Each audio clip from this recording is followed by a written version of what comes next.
It feels quite impossible to know that some parts of the planet are still unexplored and covered in mysteries. The lesser you know about these destinations, the more you crave for it.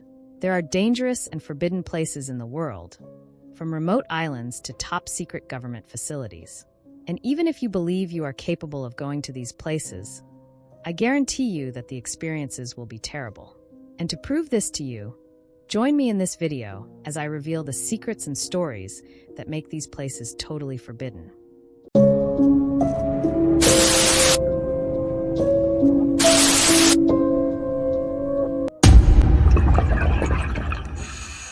In the Nevada desert in the United States, there is a national park known as Death Valley.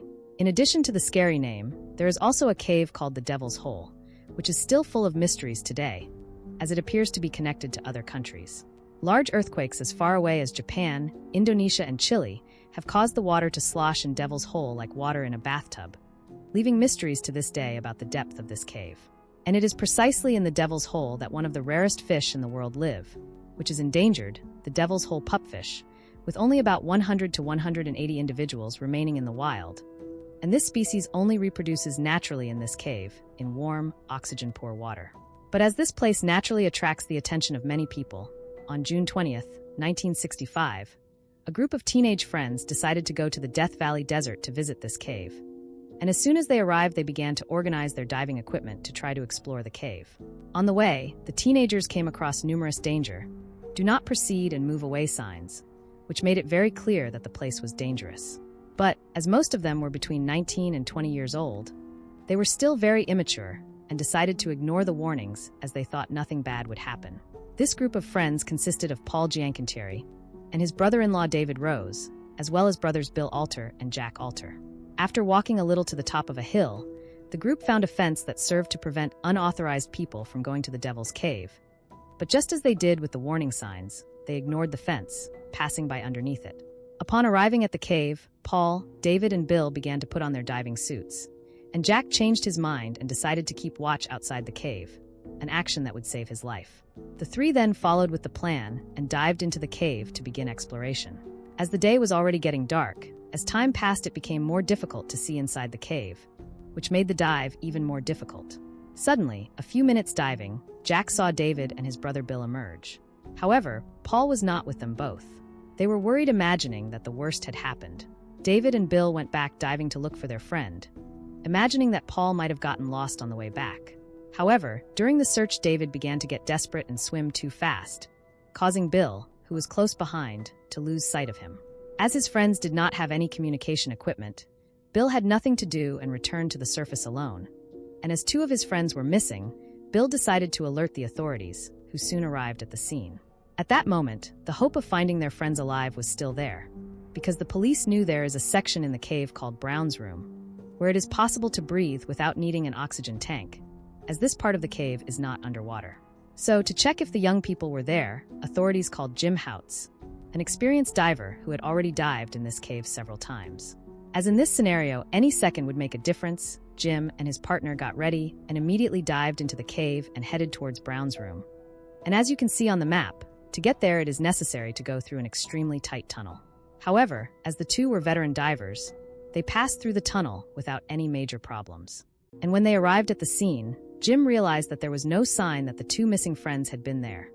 At that moment, it was clear that Paul and David were no longer alive. But Jim and his partner wanted to at least rescue the bodies, so that the family of the teenagers could have a dignified burial. Then, as they continued searching the cave, Jim saw the reflection of his flashlight on a lost diving mask from afar, and as he got closer, he also saw a fin floating. After a few more minutes of searching for the bodies, Jim and his partner couldn't find anything else, which was very strange for them, since the cave wasn't that big. Until suddenly the two passed close to a hole they had never seen before, and came across a strong flow pulling them into the hole.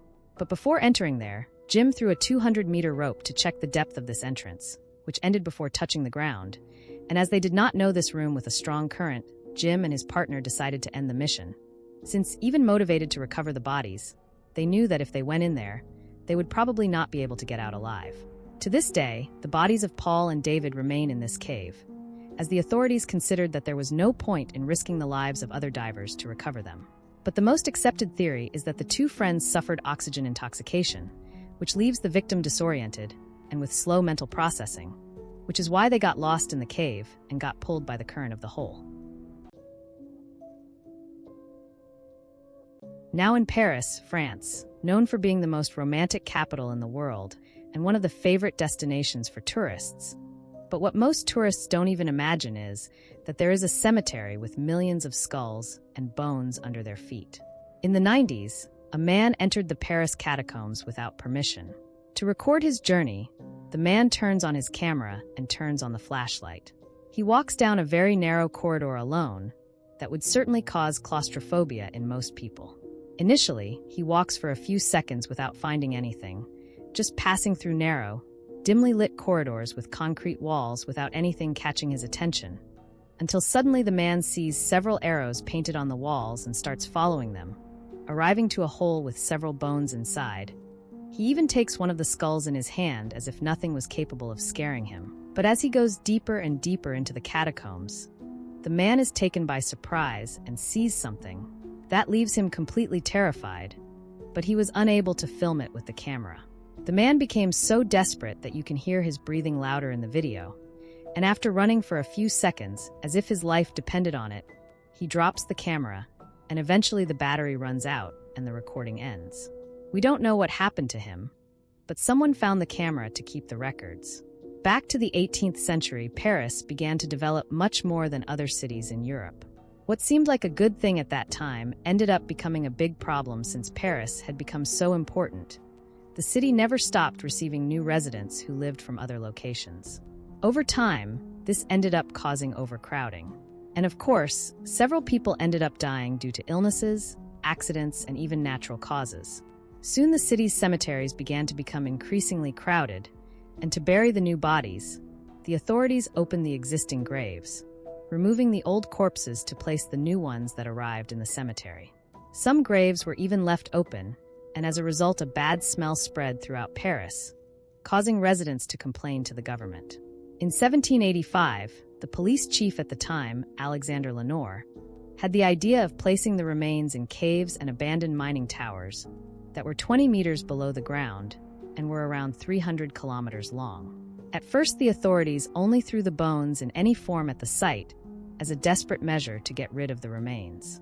However, as time went by, they began to organize the tunnels better, stacking the bones in an orderly manner.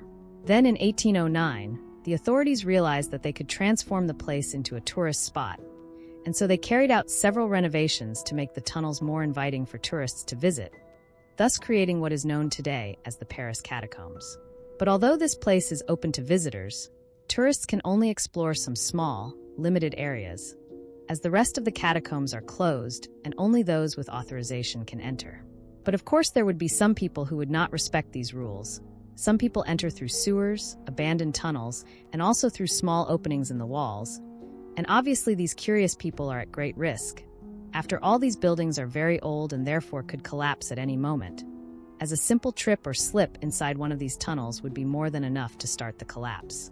And there are several cases of people who tried to venture into the forbidden areas of the catacomb and ended up getting lost and never returning, probably dying of hunger or thirst without being able to call for help. On a stretch of the River Wharfe, located between Barden Tower and Bolton Abbey in the North Yorkshire region of England, lies one of the most dangerous places in the world. Known as Bolton Strid, according to local residents, the stretch of water has a 100% mortality rate, as people who enter this stretch of river never make it out alive.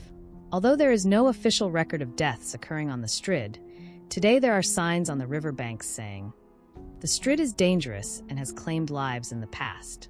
Please stay away and beware of the slippery rocks." However, this river is not entirely dangerous, only a part of it, which is called the Bolton Strid tributary. A tributary is like a corridor that feeds rivers, lakes, and oceans. And the problem is that this excerpt at first seems calm and peaceful, nothing scary. Therefore, people who die over the years enter the river thinking they can swim normally and are caught by surprise. In March 2010, an 8-year-old boy died while celebrating his birthday with friends He was swimming and floating in an inflatable boat in the calm part of the river. The boy was unfortunately dragged by the current until he fell from the inflatable and was sucked into the whirlpool and was never seen again. After that, some concrete blocks were placed in the river to prevent accidents like this, separating Bolton Strid, the most dangerous part, from the rest of the river. Observe this kayaker who decides to venture into the area. If he hadn't been in the kayak, and if these men hadn't helped him, he would certainly have been sucked into the depths by the whirlpool, causing him to crash against the rocks repeatedly until he was left unrecognizable. If only someone could get him out of the river. In a video, a British YouTuber known as Tom Scott went to the site and explained why the tributary is so dangerous. Basically, over the years, strong and violent currents ended up excavating caves in the rocks that are submerged in the Bolton Strid, and these caves were tens of meters deep, which ended up causing the water flow to be diverted, as beyond the Bolton Strid having to fill the river, it also started to fill the caves. Then, instead of the water going down in a straight line, it began to flow randomly through a 6-foot-wide opening, or almost 2 meters, into an area believed to be more than 200 feet deep, or more than 60 meters deep. And that's why in the video of the man in the kayak, he doesn't simply go down in a straight line, but from one side to the other without being able to leave the place. And it's precisely this detail that is so lethal, since the person who falls there has no way to fight the current, because it is pulling you in all directions at the same time. The only alternative is to go with the flow. Another slightly older case occurred in 1998. Just 2 days into their honeymoon, Barry and Lynn Collett were taking a walk along the river wharf when they fell in. An investigation into their deaths revealed that they were caught off guard by a flash flood, which caused the river to surge up to 5 feet within a minute. This rapid rise in water could have pulled them under and carried their bodies several miles downstream. The bones of several people who died in Bolton Strid are still inside the caves and could not be recovered because not even professional divers were able to get in and out alive. Thank you for watching, and make sure you give a like and subscribe to the channel so you don't miss any other video.